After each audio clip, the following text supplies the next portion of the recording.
Hello po, ako si John, 14 years kidney transplant. Ngayong araw to magbabasa tayo ng comment. Ito po yun.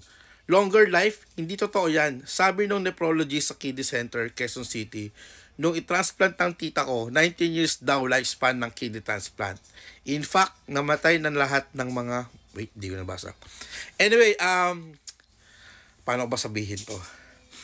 Based sa Google, di ba Google na ako, ang lifespan ng isang kidney transplant is between 10 to 20 years lang. And according sa doktor nyo, is 19 years lang.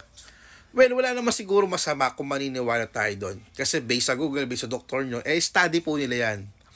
Ngayon, ako po kasi, 14 years na po ang kidney transplant. And looking forward po ako, nabigyan pa ako ng mahabang taon pa na mabuhay dito sa mundo. Mahabang buhay pa na maging okay yung kidney ko. Wala po makakapagsabi. Ngayon, sa mga nakapanood ng video na to, sa mga kapwa ko kidney transplant, sa mga nagdadialysis dyan, or may kilala kayong mga kidney transplant, i-comment nyo naman dito kung ilang taon na kayong kidney transplant or yung kilala nyong isang kidney transplant kung ilang taon na. Kasi may mga kilala ako, mga 5 years, nare-reject na, 10 years, 15 years, 20 years, meron pa ako kilala. Ngayon, siguro mga 30 years na yata o 40 years, kidney transplant pa rin siya. Meron pa nga 50 years. Alam ko may nag-comment dito sa page natin.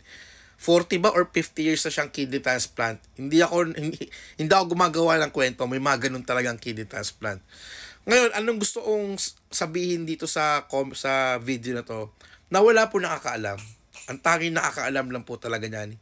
Hindi po ako, hindi po ang doktor nyo or sino-sino man sa pamilya nyo, kundi si Lord lang po talaga nakakaalam. Siya lang po talaga nakakaalam kung hanggang kailan po ang buhay ng isang kidney transplant. Ngayon, as a kidney transplant patient, kailangan po kasing maging maging disiplinado, uminom ng gamot, magpa-check up, ay lang dapat natin gawin and kumain ng tama. Sana yung mga ganitong comment ay gustong-gusto ko po yan. Ibig sabihin, interesado sila, gusto nila malaman, magkaroon sila ng information.